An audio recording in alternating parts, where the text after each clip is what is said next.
The great station called Eternity's Cradle hung in the darkness of space like a jewel made of metal and light. It was the largest structure ever built by the 7 elder species of the galaxy, and today it would host the most important meeting in 100 years. Ambassador Thelius of the Volcari Imperium walked through the long corridors with heavy steps. His 4 eyes scanned the walls covered in art from a dozen different worlds, but he found no comfort in their beauty.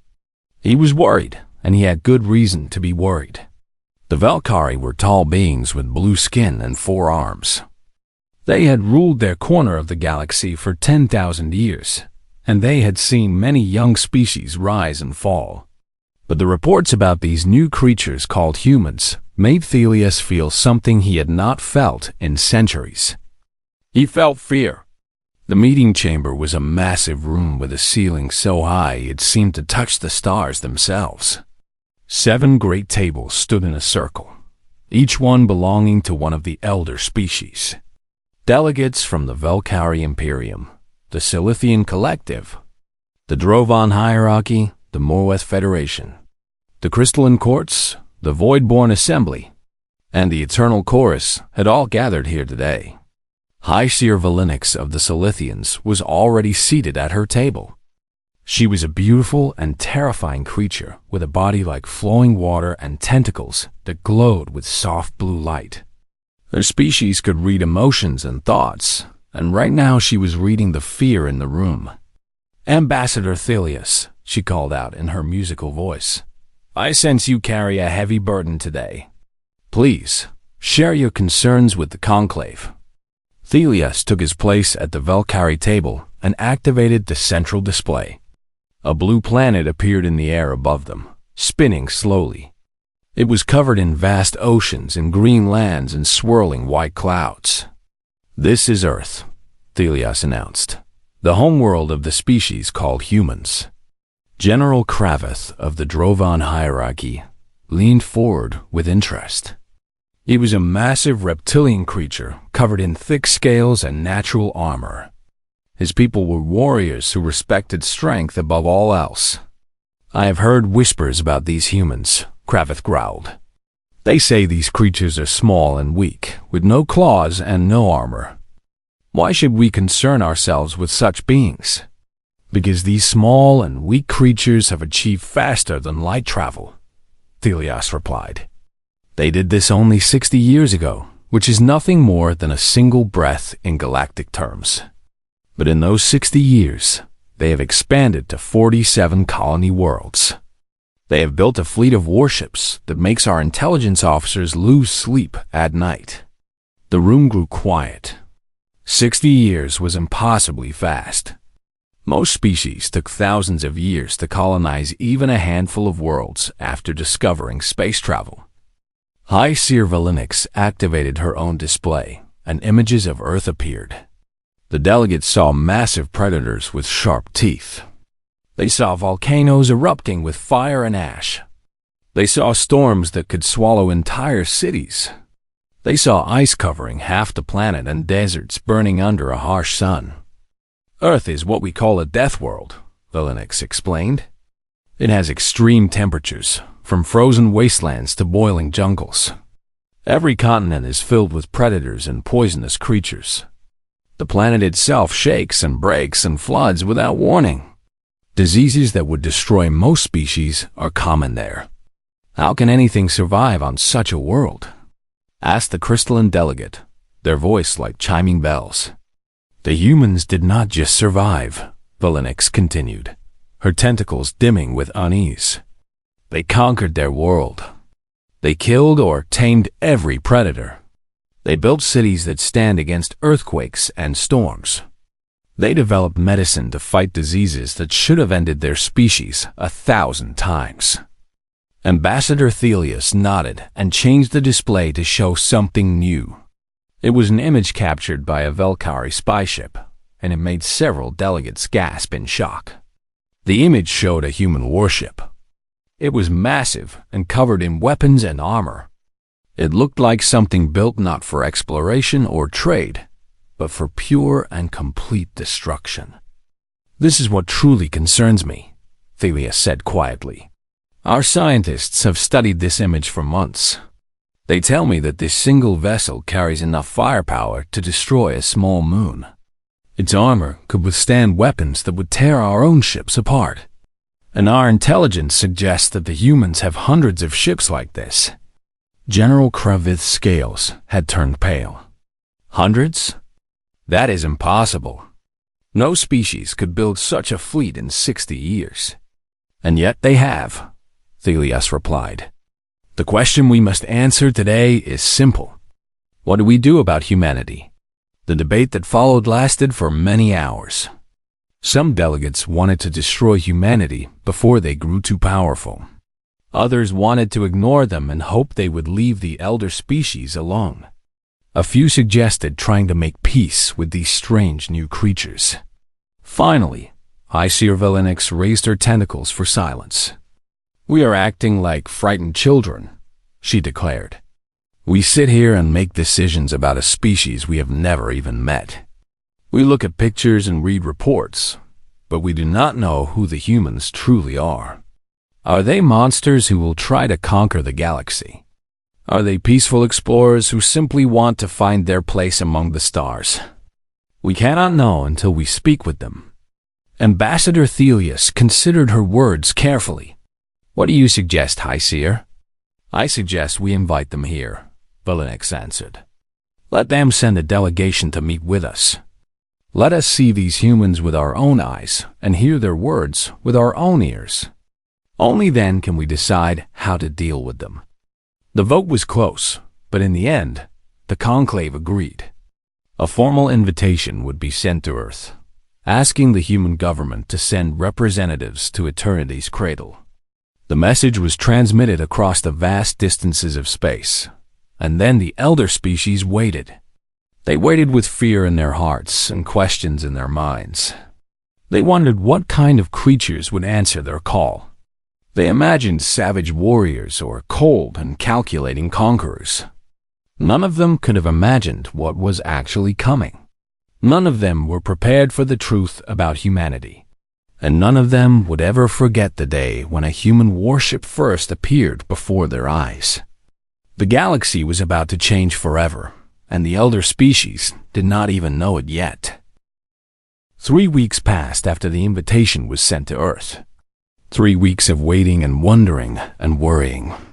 The delegates of the 7 elder species remained on Eternity's cradle, attending to other business while they waited for a response. Ambassador Thelius spent most of his time reading more reports about humanity. Each new piece of information made him more confused. The humans seemed to be a species of contradictions. They created beautiful art and terrible weapons. They showed great kindness to strangers and great cruelty to each other. They built hospitals to save lives and bombs to end millions of lives at once. I do not understand these creatures, he admitted to High Seer Valinix one evening. How can one species be so different from itself? Valinix's tentacles rippled with amusement. Perhaps that is what makes them so dangerous, Ambassador. They are unpredictable. We cannot know what they will do because even they do not seem to know.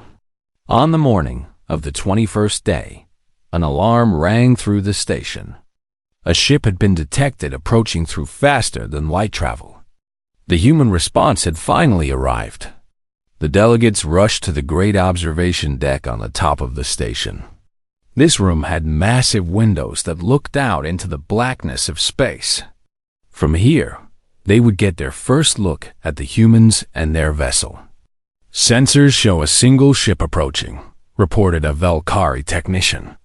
It will exit faster than light travel in approximately 2 minutes. General Kravith crossed his massive arms. They send only one ship? Either they are very confident or very foolish. Perhaps they are simply polite, suggested the crystalline delegate. One ship is appropriate for a diplomatic meeting. Ambassador Thelius nodded. We asked them to send a delegation, not a fleet. A single diplomatic shuttle is exactly what we should expect. The delegates watched the empty space beyond the windows. Somewhere out there, The human ship was racing toward them at speeds that bent the laws of physics. In moments, they would see what humanity had sent to greet them. 30 seconds, the technician announced. High Seer Valinix closed her eyes and reached out with her mind. She wanted to sense the emotions of whoever was aboard that approaching vessel. But something was wrong. The minds she touched were strange and alien and incredibly difficult to read. She could feel determination and discipline and courage, but underneath it all she sensed something else. She sensed the weight of ancient pain and hard-won wisdom. 10 seconds. The delegates held their breath. 5 seconds. 4, 3, 2, 1. The universe tore open. A crack of blinding light split the darkness of space, and the human ship burst into existence with a thunderous boom that shook the entire station. Several delegates stumbled and grabbed onto railings for support. Alarms wailed as the sensors struggled to process when it just arrived. Ambassador Thelius stared through the window with all 4 of his eyes wide open. His mouth fell open, but no words came out. Beside him, General Kravitz made a sound that might have been a gasp of fear. The human ship was not a diplomatic shuttle. It was a monster made of metal and fury. 2 kilometers of brutal angular architecture painted in the gray of storm clouds. Armor plating covered every surface, thick and scarred from battles fought in distant corners of space. Weapons lined its hull like the spines of some terrible beast. Hundreds of cannons and missile launchers, and things that the alien scientists could not even identify. The ship's engines burned with blue-white fire so bright that it hurt to look at them directly. The energy readings were impossible. The amount of power being generated was beyond anything the elder species had ever achieved. "By the ancient stars," whispered the crystalline delegate. "What is that thing?" The technician's hands were shaking as she read her displays. "I am receiving identification signals. The vessel is called the Tuss Ardent Resolve. It is registered as a diplomatic cruiser." "Diplomatic cruiser?" Kravitz's voice cracked. "That is not a cruiser. That is a dreadnought. That is a weapon designed to break planets." High Seer Valinix's tentacles had stopped glowing completely. Her species expressed emotion through their bioluminescence, and right now she was too shocked to produce any light at all. "Their reactor," she said slowly. "I am reading their reactor signature. It appears to be a contained stellar ignition system. They have captured the heart of a star and placed it inside their ship." Ambassador Thelius finally found his voice. "That technology is theoretical. Our scientists estimate it would take us another 10,000 years to develop such a power source. And the humans have done it in 60 years, Valinix replied. On the bridge of the Ardent Resolve, Commander Lyra Okonkwo stood with her hands clasped behind her back. She was a tall woman with dark skin and silver hair cut short in military fashion. Her uniform was crisp and decorated with medals earned in a dozen different battles. She watched the alien station grow larger in the main viewport. It was an impressive structure, she had to admit. The elder species had built something beautiful here. "Ma'am, we are receiving a lot of sensor scans from the station," reported Lieutenant Chun from the tactical station. "They seem to be very interested in our reactor and weapon systems." Okonkwo allowed herself a small smile. "I imagine we have given them quite a surprise, Lieutenant. Helm, bring us to a full stop at the designated coordinates. Let us not frighten our hosts more than we already have." "Aye, Commander." Full stop in 30 seconds. Okonkwo turned to her executive officer, a broad-shouldered man named Marcus Webb. "Assemble the diplomatic team. Dress uniforms for everyone. And tell the Marine escort to look sharp. We are about to make humanity's first impression on the galactic community." Webb nodded and hurried off to carry out her orders. On the observation deck of Eternity's Cradle, the delegates watched as the massive human warship came to a gentle stop. Despite its terrifying appearance, it moved with grace and precision that spoke of expert handling. They knew exactly what they were doing, General Kravis said quietly. They could have sent a smaller ship. They chose to send this beast. They wanted us to see their strength. Ambassador Thelius felt his fear growing stronger. The question is whether they are showing us their strength as a warning or as a promise. Perhaps, said High Seer Valinix, her tentacles beginning to glow faintly once more. We should simply ask them. A signal came through from the human ship. A voice spoke in perfect galactic common, with an accent that was strange but pleasant. Eternity's Cradle, this is Commander Lyra Okonkwo of the Terran Union ship Ardent Resolve. We have received your invitation and have come in peace. We request permission to send a delegation aboard your station. The delegates looked at each other. The moment of truth had arrived.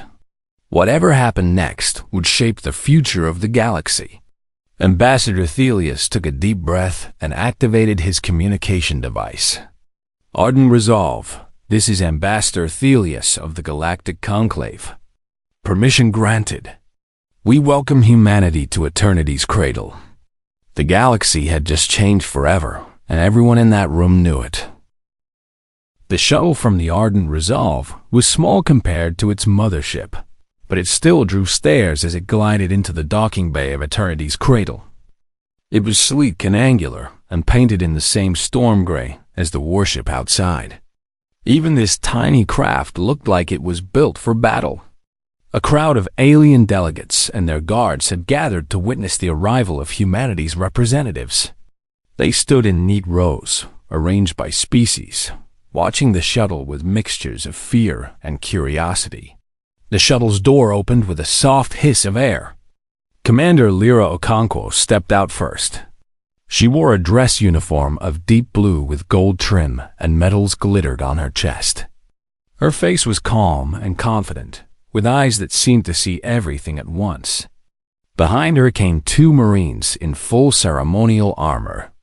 The honor was polished to a mirror shine, but the alien observers noticed something that made their blood run cold. The armor bore the marks of real combat.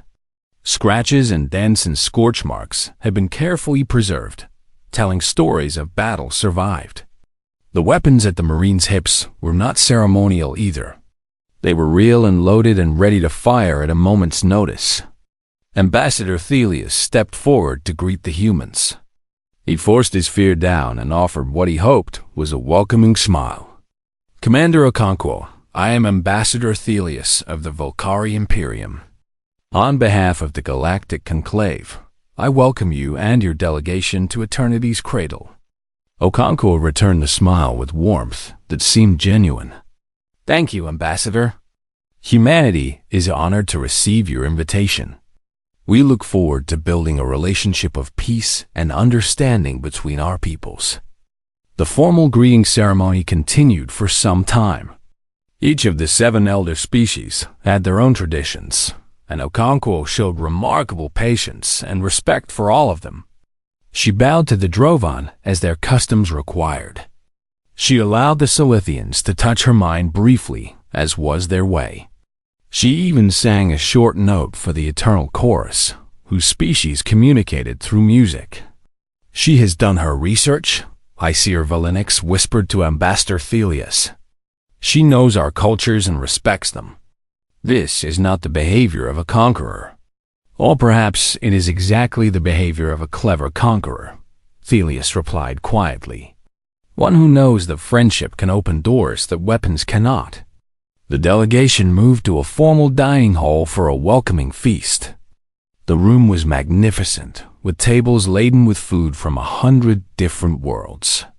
Crystal chandeliers cast rainbows of light across the walls, and soft music played from hidden speakers. Commander Okonkwo sat at the place of honor, with the 7 ambassadors arranged around her. The conversation was polite at first, discussing trade routes and cultural exchanges and other safe topics. But as the evening continued, the questions grew more pointed. Commander, General Krevith rumbled, his reptilian eyes fixed on the human woman. I must ask something that has been troubling my thoughts. Your species is remarkably young. You have only been traveling among the stars for 60 years. And yet, you have built a fleet of warships that rivals our own. How is this possible? The room grew quiet. Everyone wanted to know the answer to this question. Okonkwo set down her drink and considered her words carefully. When she spoke, her voice carried a weight that surprised everyone who heard it. General, to answer your question, I must tell you something about human history. It is not a pleasant story, but it is an important one. She paused and looked around the table at each of the alien faces watching her. Long before we knew that life existed beyond our world, we spent thousands of years fighting each other. We fought over land and resources. We fought over ideas and beliefs. We fought because our skins were different colors, or because we prayed to different gods. We fought for reasons that we have long since forgotten. The aliens listened in silence. Wars were not unknown to the elder species, but they had learned to resolve their conflicts peacefully ages ago. Our wars grew larger and more terrible as our technology advanced, Okonkwo continued. We built weapons that could kill thousands with a single blow. We created poisons that could wipe out entire cities. We developed bombs so powerful that they could turn night into day and leave the land poisoned for generations. High Seer Valinix's tentacles flickered with horror. You created such weapons to use against your own kind? We did more than create them, Okonkwo said, and her eyes grew distant with the memory of lessons learned long ago. We used them. We killed millions of our own people in wars that served nothing but pride and greed. We came close to destroying ourselves not once, but several times. There were moments when our entire species stood on the edge of extinction, and we were the ones holding the knife. The crystalline delegate's voice chimed with confusion. How did you survive? How did you not destroy yourselves completely? Okonkwo smiled, but it was a sad smile filled with the ghosts of the past. We survived because enough of us chose to be better. After our worst wars, when we stood in the ashes of our own cities and counted the dead, we made a decision. We decided that we would never let it happen again. We created the Terran Union, a government that brought all of humanity together under one banner. We took the weapons we had built to destroy ourselves and we repurposed them. She gestured toward the window, where the ardent resolve hung in the darkness like a sleeping giant. That ship out there is not a new design. It is the perfected version of nightmares we created centuries ago. Every weapon, every system, every piece of armor comes from technology we developed to kill each other. When we finally looked up at the stars and saw that we were not alone, we realized that the galaxy could be dangerous.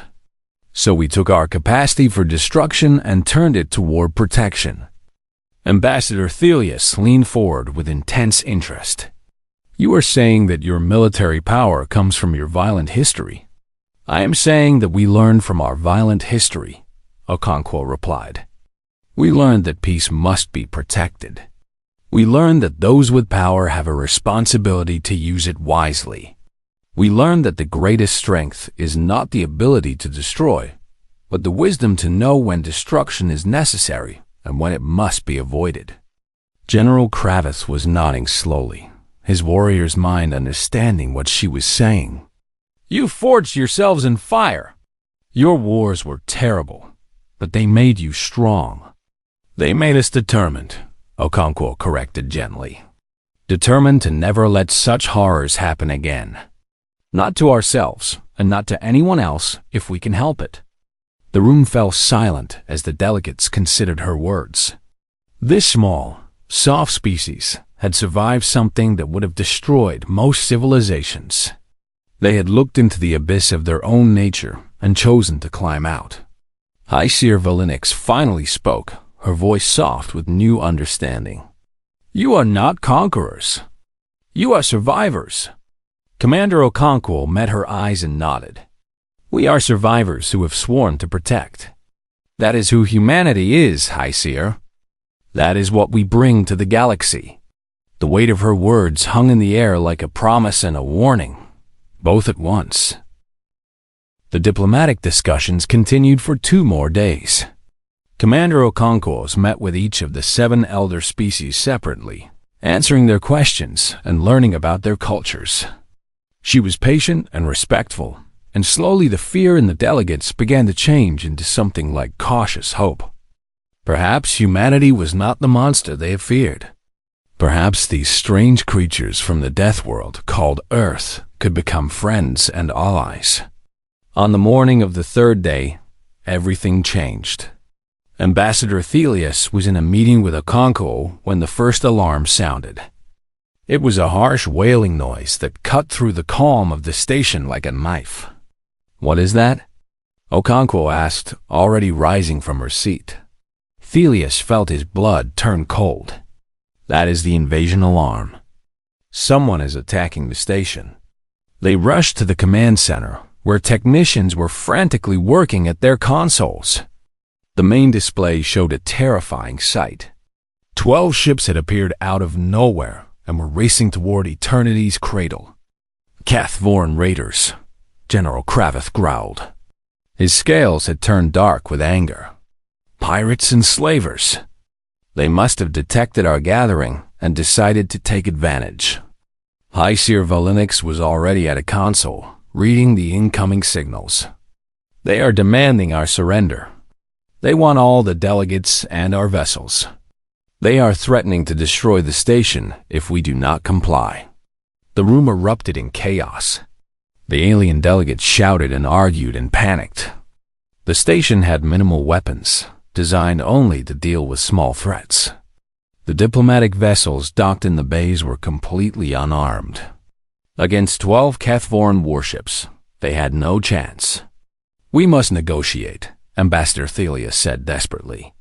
"Perhaps if we offer them treasure, they will leave us in peace." "You do not know the Cathvorans," Kravith replied grimly.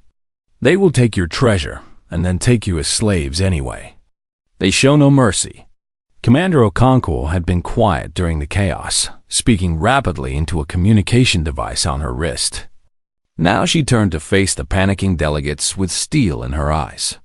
"Get all personnel to the secure bunkers in the center of the station," she ordered in a voice that cut through the noise like a blade. "Marines, escort the delegates to safety. Move now." The humans in the room immediately began herding the confused aliens toward the exits. Their efficiency was remarkable, their movements precise and coordinated. "Commander, what are you doing?" Thelios demanded. "My job," Okonkwo replied. She touched her communication device again. "Ardent resolve, this is Okonkwo. Battle stations. We have hostile contacts. 12 Cathvoran raiders approaching the station. Prepare to engage." The crystalline delegate's voice rang with shock. "You cannot face 12 warships alone. That is suicide." "With respect, I have faced worse odds," Okonkwo said calmly. "And I will not stand by while innocent people are threatened by slavers. Now please, get to the bunkers." The Marines practically carried the protesting delegates out of the command center. But several of them, including Thelius and Valinix, broke away and rushed to the observation deck instead.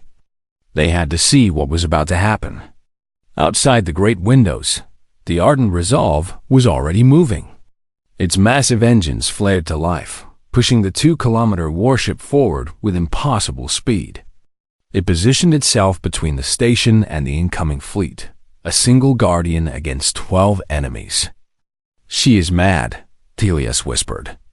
"Brave, but mad." The Cathvoran commander's voice came over the station's speakers, harsh and mocking. "One ship? The Primates are brave and foolish. Do they not understand mathematics? We outnumber them 12 to 1. Destroy them and then take the station." The raider fleet opened fire. Missiles and energy beams shrieked through the void, a storm of destruction aimed at the lone human vessel. What happened next would become legend. The ardent resolve did not try to run or hide. Instead, it charged forward, directly into the incoming fire. Its point defense systems came alive, hundreds of small guns tracking and destroying missiles before they could hit. Energy beams splashed against its thick armor, leaving scorch marks but failing to penetrate. And then the human ship fired back. The main batteries of the ardent resolve spoke with voices of thunder and light. Massive rail cannons hurled projectiles at incredible speeds, each one carrying enough energy to crack a mountain. The first Kethvoran ship simply ceased to exist, torn apart by impacts that hit with the force of falling moons. The second ship tried to turn away, but it was too slow. Another barrage caught it amidships, and it exploded in a ball of fire that lit up the darkness. The third ship launched every weapon it had, desperate to stop this terrifying enemy. The ardent resolve took the hits and kept coming, its armor cratered and burning but still holding. Return fire silenced the third raider forever. On the observation deck, the alien delegates watched in stunned silence. They had never seen anything like this. The human ship moved with grace that seemed impossible for something so large. Every shot it fired found its target. Every maneuver was perfect. Their tactics, General Kravith breathed, his warriors' eyes wide with awe. They are not fighting like amateurs. Those are battle maneuvers refined over centuries. They fight as if they have done this 1,000 times before. They have, High Seer Valinix replied, her tentacles glowing bright with amazement. They told us their history. They have been perfecting the art of war for longer than most species have been civilized. The battle raged on. The Kethvoran ships tried to surround the ardent resolve, attacking from multiple angles. But the human ship seemed to have eyes everywhere.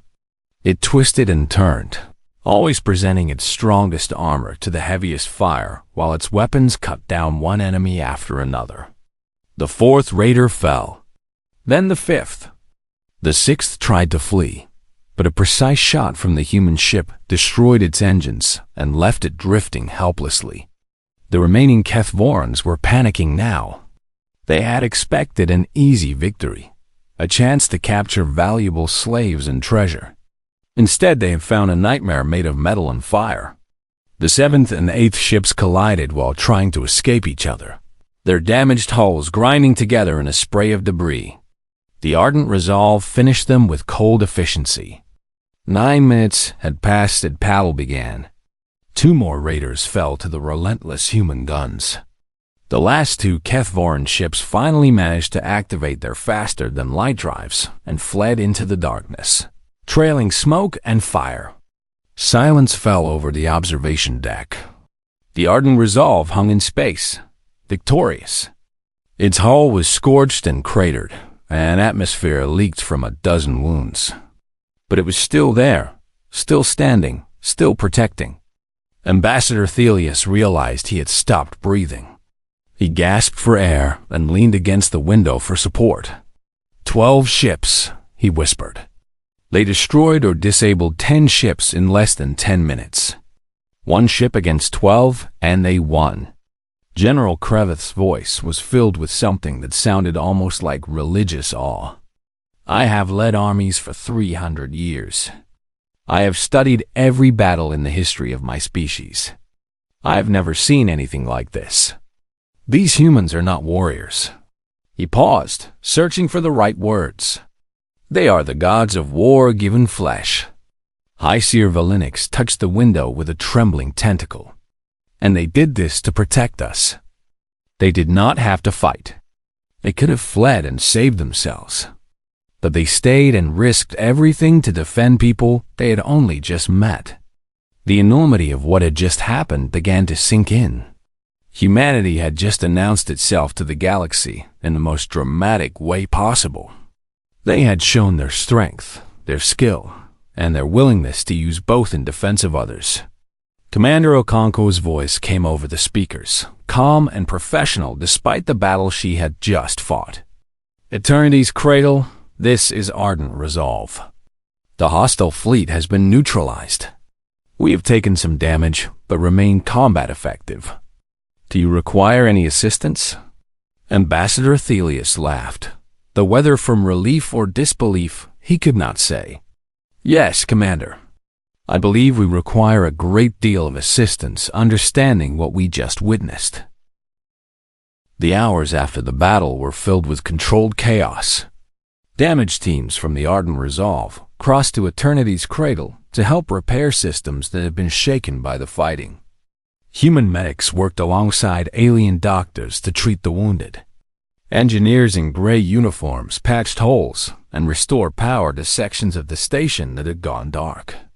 Commander Okonkwo did not rest. Despite having just fought a battle that would be discussed for centuries, she moved through the station with tireless energy. She visited every delegation personally to make sure they were safe and unharmed. She checked on the wounded and offered comfort to those who were frightened. Her uniform was still stained with soot from the bridge of her ship, where a console had exploded during the battle. A cut on her forehead had been hastily bandaged. But she smiled and shook hands and answered questions as if she had all the time in the world. Ambassador Thelius watched her move through the crowd of grateful aliens with growing amazement.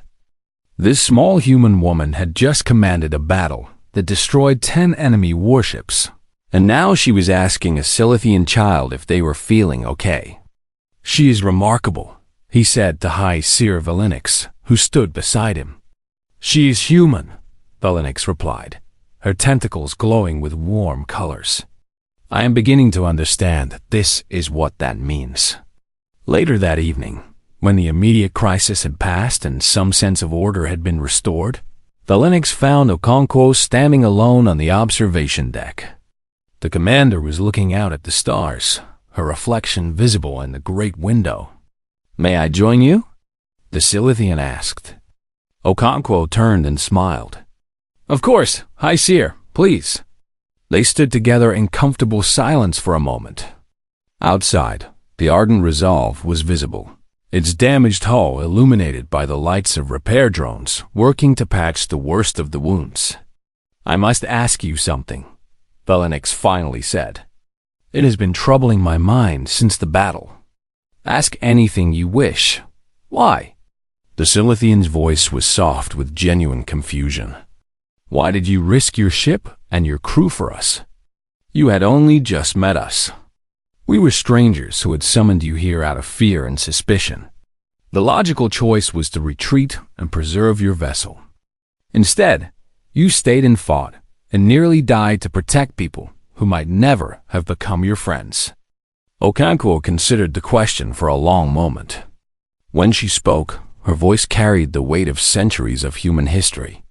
When I was a child, my grandmother told me stories about the old days. She told me about wars and famines and plagues. She told me about times when people turned away from those who needed help because it was easier, because it was safer, because they told themselves it was not their problem. She paused, her eyes distant with memory. She also told me about the heroes, the ones who stood up when everyone else sat down, the ones who ran toward danger instead of away from it, the ones who decided that some things were more important than safety, more important than logic, more important than their own lives. Okonkwo turned to face Valinix directly. We spent so long fighting each other that we almost destroyed ourselves. When we finally made peace and united as one people, we made a promise. We swore that we would never again stand by while innocents suffered. If we have the power to help, we will help. Every time, without exception, regardless of the cost. Valinix's tentacles flickered with emotion. Even if the people you are helping are strangers? Even if they might not do the same for you? Especially then, Okonkwo replied. That is what separates protection from alliance. We do not help only our friends. We help anyone who needs it, because that is who we choose to be. The galaxy has enough species who look out only for themselves. Humanity has decided to be different. The Silithian High Seer bowed her head in a gesture of deep respect. I have lived for 400 years. I have met thousands of beings from hundreds of species. I have never encountered anyone quite like humans. Is that a good thing or a bad thing? Okonkwo asked with a slight smile. I believe it is a very good thing, Vilinix answered. I believe the galaxy needs more beings like you. The next morning, the conclave gathered for what would be the most important meeting in galactic history. All 7 elder species were present, their delegates seated at the great circular table. Commander Okonkwo sat in the place of honor once again, looking refreshed despite having slept only a few hours. Ambassador Thelius stood and addressed the room. Friends and colleagues, we came together to assess a new species. We wanted to determine if humanity was a threat to the peace and stability of our civilization. After the events of the past few days, I believe we have our answer.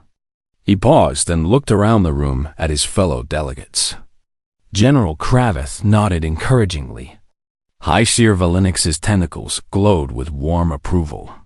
Humanity is indeed dangerous, Thelius continued. Perhaps the most dangerous species we have ever encountered. Their ships are more powerful than ours. Their weapons are more advanced. Their soldiers are more skilled. If they wanted to conquer the galaxy, I am not certain we could stop them. Commander Okonkwo remained calm, her expression revealing nothing. But I do not believe humanity wishes to conquer anyone, Thelius said. I believe they meant what they told us. They are protectors, not predators. They are survivors who have sworn to defend those who cannot defend themselves. He turned to face Okonkwo directly. Commander, when we first saw your warship, we were afraid. We thought you had come to threaten us or intimidate us. Now I understand that you brought that ship because you knew the galaxy could be dangerous, and you were prepared to protect yourself and anyone else who needed protection. That is correct, Ambassador, Okonkwo replied simply. Then, on behalf of the Galactic Conclave, I wish to offer humanity something that has never been offered to any species in our history. The room fell silent. Every delegate leaned forward with anticipation. We wish to invite humanity to join the conclave as full members, Thelius announced. Not as observers or junior partners, but as equals. We ask you to stand with us, to share your strength and your wisdom, to help us build a galaxy where all peaceful species can thrive. The other delegates voiced their agreement. General Kravith stomped his feet in the Drovan gesture of approval. High Seer Vilinix's tentacles blazed with joyful light. The crystalline delegates chimed in harmony. Even the reserved members of the Voidborn Assembly signaled their consent. Commander Okonkwo rose from her seat. For a moment, she stood in silence, feeling the weight of the moment. She was about to speak for all of humanity, to accept or reject an invitation that would shape the future of her species forever. Ambassador Thelius, members of the Galactic Conclave, I am honored beyond words. Humanity accepts your invitation with gratitude and humility. We will stand with you as friends and allies. We will share what we have learned and learn from your wisdom in return. And we will protect this conclave and all its members with everything we have. She raised her hand in the human gesture of oath-taking. This I swear, on behalf of the Terran Union and every human being who will ever live. The room erupted in celebration. Delegates rushed forward to congratulate Okonkwo and shake her hand. For the first time in galactic history, a new species had been welcomed into the highest circle of civilizations on the very first day of contact. As the celebration continued, High Seer Vilinix made her way to Okonkwo's side once more. The galaxy will never be the same after today, she said. Commander Okonkwo smiled, and in her smile was all the hope and determination of 8 billion humans who were counting on her. No, it will not. But I believe it will be better. Together, we will make it better. Outside the windows of eternity's cradle, the stars stretched on forever, full of mysteries and dangers and wonders waiting to be discovered. And standing among them now was a new power, a species forged in fire and tempered by tragedy, ready to take their place in the cosmos. Humanity had arrived, and the galaxy would never forget it.